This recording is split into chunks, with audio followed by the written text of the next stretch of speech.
जय हिंद, नमस्कार फ्रेंड्स। ज्योति क्लासेस में आप सभी का एक बार फिर से स्वागत है। फ्रेंड्स, जैसा कि आप सभी को पता है, हमारी जो होम साइंस की सीरीज चल रही है क्लास 6 to 12, तो उसको हमने कंटिन्यू रखी है और उसमें अभी तक हमारा जो क्लास 6 की बुक थी हमने उसको कंप्लीट कर लिया और स्टार्ट किया हमने हमारा क्लास 7।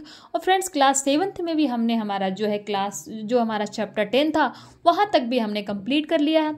तो आप सभी से रिक्वेस्ट है, अगर इन सारी ही वीडियोज़ को अभी तक आपने नहीं देखा है और आप हमारे साथ न्यू जुड़े हैं, तो फ्रेंड्स टेंशन वाली बात नहीं है। आप प्ले लिस्ट में जाइए, वहाँ पे आपको क्लास 6 के जितने भी चैप्टर हैं और क्लास 7 में हमने जितने चैप्टर पढ़े हैं टॉपिक वाइज सारे ही वीडियोस आपको प्रोवाइड कराए गए हैं, जो कि बहुत ही आसान भाषा में, जिसमें फालतू की बातें नहीं हैं, पॉइंट टू पॉइंट जितने भी जो ना भी पॉइंट है आपको हर चीज़ बहुत ही अच्छे से माइंड में फीड हो जाएगा। तो प्लीज़, अगर आपने अभी तक उन वीडियोज़ को नहीं देखी है तो प्लीज़ जाइए, वीडियोस को देखिए और अपनी राय कमेंट के माध्यम से हमें ज़रूर बताइए कि जो मैंने ये सीरीज स्टार्ट की है आपके लिए हेल्पफुल है कि नहीं।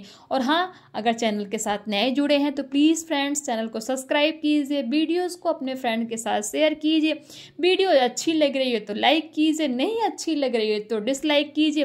कोई डाउट है, कोई क्यूरीज है तो प्लीज़ कमेंट के माध्यम से पूछिए और बताइए हमें। तो और आप सभी को पता है कि हमारा जो ये सीरीज़ करने का जो मेन टारगेट है कि हम एक बार अपना होम साइंस का सिलेबस कंप्लीट कर लें, उसके बाद होम साइंस से रिलेटेड हमारे जितने भी एग्ज़ाम होते हैं उन सभी को क्रैक करने के लिए हम अपने आप को प्रिपेयर्ड पाएँ। तो फ्रेंड्स, इसी सोच के साथ हम एक एक कदम आगे बढ़ते जा रहे हैं। आप सभी को पता है कि हमने क्लास 6 से स्टार्ट किया था, हमारा क्लास 6 खत्म हो गया, अभी 1 महीने भी नहीं हुए और हमारा क्लास 7 भी लगभग खत्म हो गया। हमने 10 कर लिया, 6 chapter, it mean 6 chapter class 7 में और बचे हैं। उसके बाद हम यानी कि 4-5 दिन के बाद हम क्या है अपने क्लास 8 पे आ जाएंगे। तो आप देख रहे हैं ना कितनी स्पीड से हम बढ़ रहे हैं। तो फ्रेंड्स, इसके लिए हमें आप सभी के साथ की ज़रूरत है। प्लीज़ सपोर्ट करिए और ग्रुप स्टडी करिए, क्योंकि फ्रेंड्स एक बार जब बोलते हैं ना कि स्टडी आप ग्रुप में करते हो तो बहुत ही मज़ा आता है, बहुत ही इंटरेस्टिंग लगता है और हमारी पढ़ाई ऐसे हो जाती है हमें पता भी नहीं लगता है। तो चलिए फ्रेंड्स, और हाँ, अगर आप वीडियो जब देखते हैं एक रिक्वेस्ट और है कि वीडियोस को पूरा देखिए, आधा अधूरा नहीं। क्लिक किया छोड़ दिया, क्लिक किया छोड़ दिया। पता है बुक है, थोड़ी बोरिंग लग रही होगी आपको, बट क्या करें फ्रेंड्स, आपको मैंने पहले भी बताया है कि बुक से ज़्यादा ऑथेंटिक सोर्स कुछ भी नहीं होता है। और हाँ, मेरा बुक ही मैं इसीलिए पढ़ा रही हूँ, मैं चाहूँ तो आपको जो है स्लाइड के माध्यम से भी करा सकती हूँ। तो बट बुक कराने का एक ही पर्पज़ है कि आपसे एक भी पॉइंट ना छूटे, एक भी चीज़, एक भी वर्ड टू वर्ड आप पढ़ें, यानी कि एग्ज़ाम में कुछ भी आ जाए तो आपको ये ना हो कि यार मैंने तो ये पढ़ा था ये आ गया, ये पढ़ा था ये आ गया। ऐसा नहीं होना चाहिए है। तो इसीलिए कि हमें सब कुछ पढ़ना है और सब कुछ इम्पॉर्टेंट है, इसीलिए हम सिर्फ बुक पढ़ रहे हैं। तो आई होप मेरी ये कोशिश आप सभी को अच्छी लग रही हो तो फ्रेंड्स प्लीज़ मुझे बताइए, कमेंट कीजिए हैं। और चलिए शुरू करते हैं आज की क्लास। आज की क्लास में जैसे मैंने आपको बोला था हम क्या करने वाले हैं, हमारा चैप्टर 10 का स्मृति तथ्य, जो कि आप स्क्रीन पर देख पा रहे होंगे। बट इसको करने से पहले हमने प्रीवियस क्लास में क्या किया, हमेशा की तरह एक बार उसका कोई रिविजन ले लेते हैं, बिकॉज यू नो दैट ना revision is the most important part of our study, है ना, यू नो दैट ना। तो चलिए फ्रेंड्स, हमने प्रीवियस क्लास में क्या पढ़ा था। प्रीवियस क्लास में हमने पढ़ा था, आप देख पा रहे हैं, हमने पढ़ा था हमारा चैप्टर 10, जिसमें हमने देखा था पाक कला। और पाक कला में हमने टॉपिक पढ़ा था व्यंजन तैयार करना एवं परोसना, यानी कि कोई भी भोजन कैसे तैयार किया जाता है और उसको परोसा कैसे जाता। फूड प्रिपेयरिंग एंड सर्विंग के बारे में हमने जाना था। उसमें हमने देखा था भोजन पकाते समय हमें ध्यान देने होगी कौन कौन सी बातें होती हैं, यानी कि कौन कौन से इंपॉर्टेंट पॉइंट्स हैं जब भी हम भोजन पका रहे हो उसको हमें ध्यान में रखना चाहिए। फिर हमने देखा था मुख्य भोज पकाने की विधियां में हमने क्या देखा था, रोटी देखी थी, सूखी व रसेदार सब्जियां बनाना देखा था, आलू की रसेदार तरकारी किस लिए बनाते हैं, भरवा सब्जी कैसे बनाते हैं, मटर पनीर उसको बनाने की विधि उसकी सामग्री, आलू की सूखी सब्जी उसकी विधि उसकी सामग्री।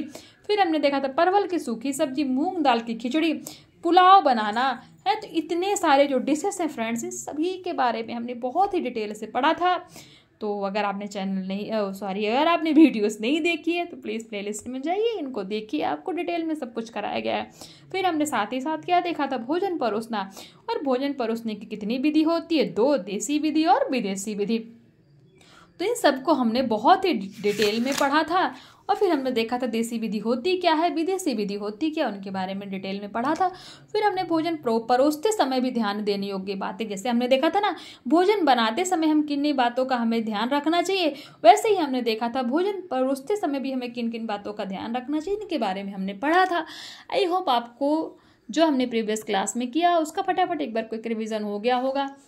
तो प्लीज़ आप शुरू करते हैं हमारा आज का टॉपिक, जिसमें देखते हैं इसी चैप्टर का स्मरणीय तथ्य, यानी कि जो भी इस चैप्टर में इंपॉर्टेंट है बुक के अकॉर्डिंग उनके बारे में हम जानते हैं। वैसे तो मैंने आपको बोला ना इंपॉर्टेंट सब कुछ ही है, तो इसीलिए हम सब कुछ पढ़ते हैं, नहीं तो हम बस यही पढ़ के ही ना छोड़ दें है। तो वो तो बुक के अकॉर्डिंग उनको जो लगा है उन्होंने 4-5 पॉइंट दे दिया है, लेकिन हमें पढ़ना सब कुछ है, फिर भी हम देख लेते हैं। भोजन प्रत्येक प्राणी के लिए आवश्यक है, ये हम सभी को पता है कि बिना भोजन किए खाए हम रह नहीं सकते, हम जी ही नहीं सकते ना। स्वच्छ और स्वादिष्ट भोजन खाने से मन प्रसन्न होता है। प्रत्येक नारी का भोजन बनाने की कला में निपुण होना आवश्यक है। भोजन स्वच्छ बर्तन में ही पकाना चाहिए। भोजन को अधिक समय तक नहीं पकाना चाहिए, अधिक समय तक पका हुआ भोजन स्वादिष्ट नहीं होता है। भोजन बनाते समय नाखून व हाथों को साफ रखना चाहिए। जिस प्रकार भोजन बनाना एक कला है, उसी प्रकार क्या है फ्रेंड्स, भोजन परोसना भी एक कला है। भोजन हमेशा प्रसन्न मुद्रा में रहकर परोसना चाहिए। इट मीन्स जब भी आप किसी को भोजन परोस रहे हैं तो आपको क्या होना चाहिए, खुश रहना चाहिए, प्रसन्न रहना चाहिए। तो ये था हमारा मेमोरेबल फैक्ट। देखते हैं इसकी प्रश्नावली।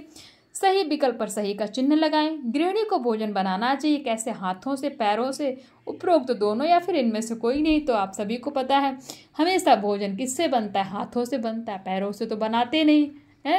अब देखते हैं भोजन बनाने में निपुण गृहिणी को क्या कहते हैं। जो भोजन बनाने में कुशल होती है उसको क्या कहते हैं, अकुशल गृहिणी, कुशल गृहिणी, उपरोक्त दोनों या इनमें से कोई नहीं, तो उसको हम क्या कहेंगे, कुशल गृहिणी कहेंगे।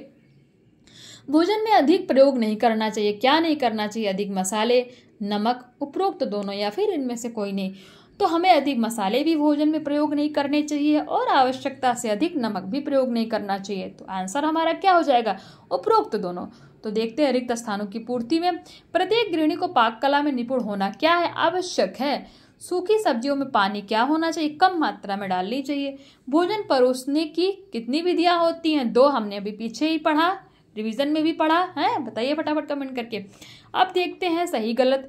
परिवार के सदस्यों के लिए भोजन नौकरों द्वारा ही पकाया जाना चाहिए, नहीं जी नहीं, हमने पढ़ा था हमें नौकरों से भोजन नहीं पकाना चाहिए, उससे क्या होता है, क्या नुकसान होता है, बताइए कमेंट करके। प्रीवियस क्लास में पढ़ा था हम चैप्टर पढ़ रहे थे।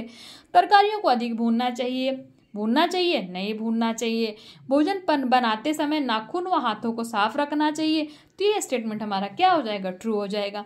तो फ्रेंड्स ये था हमारा प्रश्नावली। और देखिए फ्रेंड्स इस चैप्टर के अति लघु उत्तरीय प्रश्न, लघु उत्तरीय और दीर्घ उत्तरीय। किस प्रकार के बर्तनों में भोजन नहीं पकाना चाहिए, गंदे बर्तनों में, पता ही है। भोजन पकाने में खाने का सोडा डालने से क्या हानि होती है, आप सभी को पता है। भोजन परोसने की विधि के नाम, विधियों के नाम बताइए, हमने अभी पढ़ा।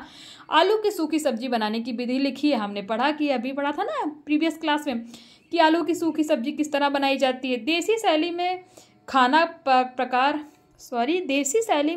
किस प्रकार परोसा जाता है, यानी कि जब देसी शैली से खाना परोसने की विधि हमने पढ़ी थी तो किस तरह पढ़ा जाता है, हमने पढ़ा था ना प्रीवियस क्लास में, बताइए फटाफट।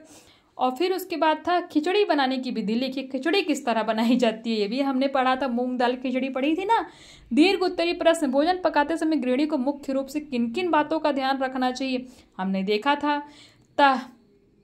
तहरी बनाने की विधि का विस्तार पूर्वक वर्णन कीजिए।